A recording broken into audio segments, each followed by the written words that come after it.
Welcome back to my channel. তো চলে এসেছি তোমাদের তৃতীয় শ্রেণীর আমার গণিত বইয়ের ৭৯ এবং ৮০ পাতার অঙ্ক নিয়ে। দেখো, এই পাতায় লেখা আছে শিখন সামর্থ্য, খেলার মাঠ, প্রকৃতি ও ব্যবহৃত জিনিস থেকে সরল রেখাংশ, বক্ররেখাংশ ও বক্ররেখা চিনবে। তাহলে আমাদের এই পাতায় কাজ কি না, আমাদেরকে সরল রেখা এবং বক্ররেখা চিনতে হবে এবং বুঝতে হবে। কেমন? দেখো, এই পাতায় লেখা আছে বার্ষিক খেলায় যাই। কাল আমাদের বার্ষিক খেলা হবে, তাই আজ সকালে মাঠে চুন দিয়ে সোজা লাইন তৈরি করছি। তাহলে প্রত্যেক স্কুলে দেখবে বছরের শেষে বা শুরুতে কি হয়, বার্ষিক ক্রীড়া প্রতিযোগিতা হয়। কেমন? বিভিন্ন ধরনের খেলা হয়। তাহলে এখানে দেখতে পাচ্ছি, দেখো দৌড় প্রতিযোগিতা হচ্ছে। 1 2 3 4 চারজন ছেলে দৌড়ে অংশগ্রহণ করেছে। কেমন? তবে দেখো, এখানে লেখা আছে অমল দৌড়ে প্রথমে গেল। তাহলে প্রথমে কে আছে না, অমল। বলছে অমল দৌড়ে প্রথমে গেল, কিন্তু অমলকে বাদ দেওয়া হলো কারণ অমল তার লাইনে সোজা দৌড়ায়নি। তবে দেখো, অমল লাইন ধরে সোজা দৌড়ায়নি। তোমরা যখন খেলাধুলো করো বার্ষিক ক্রীড়া প্রতিযোগিতায়, তখন কি যে ট্র্যাক কাটা থাকে, সেই ঘরের মধ্যেই তো দৌড়াতে হয়, অন্য কারো ঘরে যাওয়া যাবে না লাইন ক্রস করে।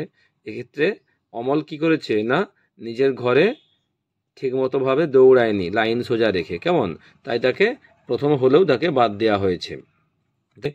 ছোট ছোট করে লাইন টানা আছে ফুটফুট করে, এগুলো হচ্ছে সরল রেখাংশ। দেখো সোজা হয়ে চলে গিয়েছে। কেমন? কোনো বাঁকা নেই। এরপরে দেখো, এবার এক জায়গায় দাঁড়িয়ে লাফ দড়ি খেলা শুরু হবে। যারা নাম দিয়েছে তারা মাঠের একদিকে চলে গেল ও নিজেদের জায়গায় দাঁড়িয়ে পড়ল। দেখো, দৌড়ের জন্য টানা চুনের লাইন ও লাফ দড়ির জন্য টানা চুনের লাইন এক নয়। প্রথমটা সরল রেখাংশ, অন্যটা বক্র রেখাংশ। তাহলে দেখো, এই যে দৌড়ের জন্য যে চুনের লাইন টানা হয়েছিল, এটা হচ্ছে সরল রেখাংশ। দেখো সোজা, কোথাও বাঁকা নেই। আর দেখো লাফ দড়ির জন্য যে রেখা টানা হয়েছে, এ দেখো বৃত্তাকারের মতো গোল করে, এটা হচ্ছে বক্র রেখাংশ, কারণ লাইনটা সোজা নয়, কেমন বেঁকে গিয়েছে। ঠিক আছে? এরপরে দেখো বলছে এবার শ্রেণীকক্ষে দেখি। আমরা তো বোর্ডের ছবি দেখেছি, দেয়ালে থাকে বোর্ড শ্রেণীকক্ষে। এটা একটা সরল রেখাংশ। তবে দেখো, এখান থেকে এতটা জায়গা সোজা চলে এসছে সরল রেখাংশ, আবার এইটাও সোজা, এটাও সোজা, আর এটাও সোজা। তাহলে এটা হচ্ছে সরল রেখাংশ দিয়ে তৈরি হয়েছে। কেমন? এরপরে দেখো, কাগজের উপর একটা বাটি উপুর করে, দেখো মেয়েটা একটা বাটি উপুর করে গোল করছে। বলছে লেখা আছে পেন্সিল দিয়ে বাটির চারপাশে বুলিয়ে একটা এই যে গোল মানে বৃত্ত পেলাম। এটা একটা বক্ররেখা। তাহলে এটা কি রেখা না, এটা বক্ররেখা, অর্থাৎ বাঁকা রেখা। কেমন? বা বক্র রেখাংশও বলা যায়। ঠিক আছে? তবে চলো এরপরে আমরা পরের পাতায় যাই। তবে দেখো, এই পাতায় লেখা আছে আজ আমরা দেশলাই কাঠি দিয়ে কিছু তৈরি করব। একটা পিচবোর্ডের ট্রেতে কিছু দেশলাই কাঠি আছে। কি তৈরি করলাম আমরা এখানে দেখব। কেমন? দেখো, আকারের নাম আছে, কাঠির সংখ্যা আছে, আর বাহুর সংখ্যা আছে। তাদেরকে একটা করে দেওয়া আছে। তাহলে এটা কি চিত্র? দেখো লেখা আছে আয়তাকার চিত্র। কেমন? কাঠির সংখ্যা কটি আছে না, 6টি। গুনে নাও, 1 2 3 4 5 6টি দেশলাই কাঠি দিয়ে তৈরি করা হয়েছে। 6টি কাঠি আছে। আর বাহুর সংখ্যা কটি না, এ একটা বাহু, এ একটা বাহু দুটো, এ একটা আর এ একটা। তাহলে মোট 4টে বাহু আছে। কেমন? তাহলে এখানে দেখো দেশলাই কাঠি দিয়ে কি তৈরি করা হয়েছে, 1 2 3। এটা হচ্ছে ত্রিভুজের ছবি, অর্থাৎ ত্রিভুজ আকার চিত্র তুমি এখানটা লিখে দেবে। তয়রফলা হস্যৌ ভয়স্যৌ বর্কের্য আকার কয়ে আকার র, ত্রিভুজ আকার চিত্র। কেমন? তাহলে কটি কাঠি আছে না, 3টি কাঠি আছে। এখানে 3 বসিয়ে দেবে। বাহু কটা, 1 2 3। বাহু আছে 3টে। কেমন? আর এটা দেখো, এটা হচ্ছে বর্গাকার চিত্র। ব গয়রে বাকার কয়ে আকার র, বর্গাকার চিত্র। বা কাঠি কটা আছে দেখো, 1 2 3 4, 4টে কাঠি আছে।